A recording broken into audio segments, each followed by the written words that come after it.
Cinema Darshan Sudeep ಅವರ cinema ಆಗಿದ್ರೆ ಡೈರೆಕ್ಟರೇ ನೀವು ಹೀಗೆ ಮಾಡ್ತಿದ್ರಾ?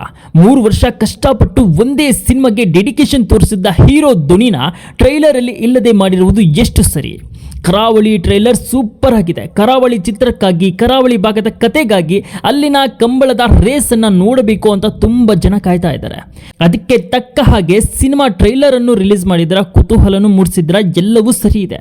ಆದರೆ ಪ್ರಜ್ವಲ್ ದೇವರಾಜ್ ಅವರ ಧ್ವನಿ ಇಲ್ಲದೆ ಮಾಡಿರುವುದು ಸರಿಯಿಲ್ಲ. ಈ ಎಲ್ಲ ಕಾಂಟ್ರವರ್ಸಿ ನಡುವೆ ಕರಾವಳಿ ಟ್ರೈಲರ್ ಹೇಗಿತ್ತು, ಕರಾವಳಿ ಕಾಂಟ್ರವರ್ಸಿ ಬಗೆಹರಿಯುತ್ತಾ, ಪ್ರಜ್ವಲ್ ಅವರ 3 ವರ್ಷದ ಕಷ್ಟ ನೀರು ಪಾಲಾಗುತ್ತಾ? ಈ ವಿಡಿಯೋದಲ್ಲಿ ನೋಡೋಣ. ಅದಕ್ಕೂ ಮೊದಲು ನೀವು ಈ ಚಾನಲ್ ಅನ್ನು ಸಬ್ಸ್ಕ್ರೈಬ್ ಮಾಡ್ಕೊಂಡಿಲ್ಲ ಅಂದರೆ ಪ್ಲೀಸ್ ಸಬ್ಸ್ಕ್ರೈಬ್ ಮಾಡ್ಕೊಳ್ಳಿ. ವಿಡಿಯೋ ಇಷ್ಟವಾದರೆ ಲೈಕ್ ಮಾಡ್ಕೊಳ್ಳಿ. ಎಲ್ಲರಿಗೂ ನಮಸ್ಕಾರ, ನಾನು ವೈಭವ್ ವೇದಾಂತ್. ಮೊದಲಿಗೆ ಕರಾವಳಿ ಸಿನಿಮಾದ ಟ್ರೈಲರ್ ತುಂಬಾ ಚೆನ್ನಾಗಿ ಮೂಡಿ ಬಂದಿದೆ. ಆ ಕಂಬಳದ ದೃಶ್ಯಗಳಾಗಿರ್ಬೋದು, ಕರಾವಳಿ ಭಾಗದ ಸೊಗಡು, back ground music, camera work, colour grading ಎಲ್ಲವೂ ದೊಡ್ಡ ಮಟ್ಟದ ಸಿನಿಮಾ ನೋಡ್ತಿದ್ದೇವೆ ಅನ್ನಿಸುವ ಫೀಲ್ ಕೊಡ್ತಾ ಇದೆ. ಇನ್ನು ಟ್ರೈಲರ್ ನೋಡಿದ ತಕ್ಷಣವೇ ಈ ಸಿನಿಮಾ ಥಿಯೇಟರ್ ನಲ್ಲಿ ನೋಡಬೇಕು ಅನ್ನುವ ಆಸೆ ಹಲವಾರು ಜನರಿಗೆ ಬಂದಿರುತ್ತೆ. ಅಲ್ಲೂ ಕಂಬಳದ ರೇಸ್ ದೃಶ್ಯಗಳು ಚಿತ್ರೀಕರಿಸುವ ರೀತಿ ನಿಜಕ್ಕೂ ವಾವ್ ಅನ್ಸುತ್ತೆ. ಕಂಬಳವನ್ನ ಸಿನಿಮಾದಲ್ಲಿ ನೈಜವಾಗಿ ತೋರಿಸಲು ಸಾಕಷ್ಟು ಶ್ರಮ ಪಟ್ಟಿರುವುದು ಟ್ರೈಲರ್ ನಲ್ಲಿ ಕಾಣಿಸ್ತಿದೆ. ಇದಕ್ಕಾಗಿಯೇ 3 ವರ್ಷ ಕಷ್ಟಪಟ್ಟಿದ್ದಾರೆ ಅನ್ನೋದು ಈ ಸಿನಿಮಾದಲ್ಲಿ ಗೊತ್ತಾಗ್ತಿದೆ. ಆದರೆ ಟ್ರೈಲರ್ ಬಗ್ಗೆ ಎಲ್ಲರೂ ಮೆಚ್ಚುಗೆ ವ್ಯಕ್ತಪಡಿಸುತ್ತಿರುವ ಈ ಸಮಯದಲ್ಲಿ ಒಂದೇ ಒಂದು ಪ್ರಶ್ನೆ ಮತ್ತೆ ಮತ್ತೆ ಕೇಳಿ ಬರುತ್ತಿದೆ. ಅದೇ ಪ್ರಜ್ವಲ್ ದೇವರಾಜ್ ಅವರ ಧ್ವನಿ ಯಾಕೆ ಇಲ್ಲ? ಸಾಮಾಜಿಕ ಜಾಲತಾಣಗಳಲ್ಲಿ ಇದೇ ವಿಚಾರ ಈಗ ದೊಡ್ಡ ಚರ್ಚೆಯಾಗಿದೆ. ಒಂದು ಕ್ಷಣ ಯೋಚಿಸಿ ನೋಡಿ, ಇದೇ ಸಿನಿಮಾನ ಬೇರೆ ಯಾವ ದೊಡ್ಡ ಸ್ಟಾರ್ ಆಗಿದ್ರೆ, ಉದಾಹರಣೆಗೆ ದರ್ಶನ್ ಅಥವಾ ಸುದೀಪ್ ಅವರ ಸಿನಿಮಾವಾಗಿದ್ರೆ, ಟ್ರೈಲರ್ ನಲ್ಲಿ ಅವರ ಧ್ವನಿ ಇಲ್ಲದಿದ್ದರೆ ಇದೇ ರೀತಿ ಬಿಡುಗಡೆ ಮಾಡಲಾಗ್ತಿತ್ತಾ ಎಂಬ ಪ್ರಶ್ನೆಯನ್ನ ಅನೇಕರು ಕೇಳ್ತಾ ಇದ್ದಾರೆ. ಇದು ಯಾರನ್ನು ಟೀಕಿಸುವ ಉದ್ದೇಶ ಅಲ್ಲ, ಅಭಿಮಾನಿಗಳ ಮನಸ್ಸಿನಲ್ಲಿ ಮೂಡಿರುವ ಪ್ರಶ್ನೆ ಅಷ್ಟೇ. ಏಕೆಂದರೆ ಪ್ರಜ್ವಲ್ ದೇವರಾಜ್ ಅವರು ಈ ಸಿನಿಮಾಕ್ಕಾಗಿ ಸಾಕಷ್ಟು ಸಮಯ ಮತ್ತು ಶ್ರಮ ನೀಡಿದ್ದಾರೆ ಎನ್ನುವುದು ಚಿತ್ರತಂಡವೇ ಹೇಳಿರುವ ವಿಷಯ. ಇನ್ನು ಪ್ರಜ್ವಲ್ ಅವರು 3 ವರ್ಷ ಬೇರೆ ಯಾವ ಸಿನಿಮಾ ಮಾಡದೆ ಇದಕ್ಕಾಗಿಯೇ ಡೆಡಿಕೇಶನ್ ಆಗಿ ವರ್ಕ್ ಮಾಡಿದ ಸಿನಿಮಾವಿದು.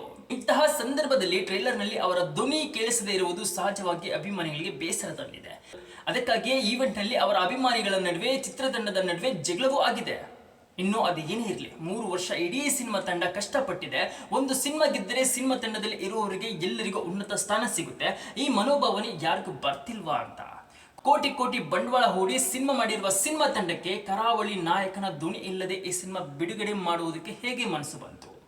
ಇನ್ನು ಕರಾವಳಿ ಚಿತ್ರದ ನಾಯಕನ ಧ್ವನಿ ಇಲ್ಲದೆ ಚಿತ್ರವನ್ನ ರಿಲೀಸ್ ಮಾಡಿ ಹೇಗೆ ಸಕ್ಸಸ್ ಮಾಡ್ತೀರಾ ಅನ್ನೋದು ಡೈರೆಕ್ಟರೇ ನಿಮಗೆ ಬಿಟ್ಟಿತ್ತು.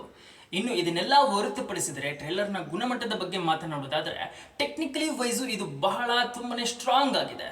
ಸಚಿನ್ ಬಸ್ರೂರ್ ಅವರ ಹಿನ್ನೆಲೆ ಸಂಗೀತ ದೃಶ್ಯಗಳಿಗೆ ಇನ್ನಷ್ಟು ತೂಕ ನೀಡುತ್ತಿದೆ. ಛಾಯಾಗ್ರಹಣ ಅಂತೂ ಕರಾವಳಿಯ ಸೌಂದರ್ಯವನ್ನು ಅದ್ಭುತವಾಗಿ ಹಿಡಿದಿಟ್ಟುಕೊಂಡಿದೆ. ಕಂಬಳದ ದೃಶ್ಯಗಳು ದೊಡ್ಡ ಪರದೆ ಮೇಲೆ ನೋಡಿದ್ರೆ ಇನ್ನಷ್ಟು ರೋಮಾಂಚನ ನೀಡಬಹುದು ಎಂಬ ಭರವಸೆ ಟ್ರೈಲರ್ ಮೂಡಿಸುತ್ತಿದೆ. ಇನ್ನು ರಾಜ್ವಿ ಶೆಟ್ಟಿ ಅವರ ಪಾತ್ರ ಕೂಡ ಸಾಕಷ್ಟು ಕುತೂಹಲ ಮೂಡಿಸಿದ್ದು, ಕಥೆಯ ಸಸ್ಪೆನ್ಸ್ ಅನ್ನು ಟ್ರೈಲರ್ನ ಕೊನೆಯವರೆಗೂ ಉಳಿಸಿಕೊಂಡಿದೆ. ಒಟ್ಟಿನಲ್ಲಿ ಹೇಳುವುದಾದರೆ ಕರಾವಳಿಯ ಟ್ರೈಲರ್ ಒಂದು ಉತ್ತಮ ಟ್ರೈಲರ್. ಆದರೆ ಅದರ ಜೊತೆ ಪ್ರಜ್ವಲ್ ದೇವರಾಜ್ ಅವರ ಧ್ವನಿ ಕುರಿತು ಚರ್ಚೆಯು ಈಗ ಟ್ರೈಲರ್ನಷ್ಟೇ ದೊಡ್ಡ ವಿಷಯವಾಗಿ ಪರಿಣಮಿಸಿದೆ. ಸೊ ಈ ವಿವಾದಕ್ಕೆ ಚಿತ್ರತಂಡ ನಾಂದಿ ಆಡಿ ಪ್ರಜ್ವಲ್ ಅವರ ಮನವೊಲಿಸಿ ಸಿನಿಮಾವನ್ನ ಯಶಸ್ವಿಗೊಳಿಸಿ ಅಂತ ಕೇಳ್ಕೊಳ್ತೀನಿ.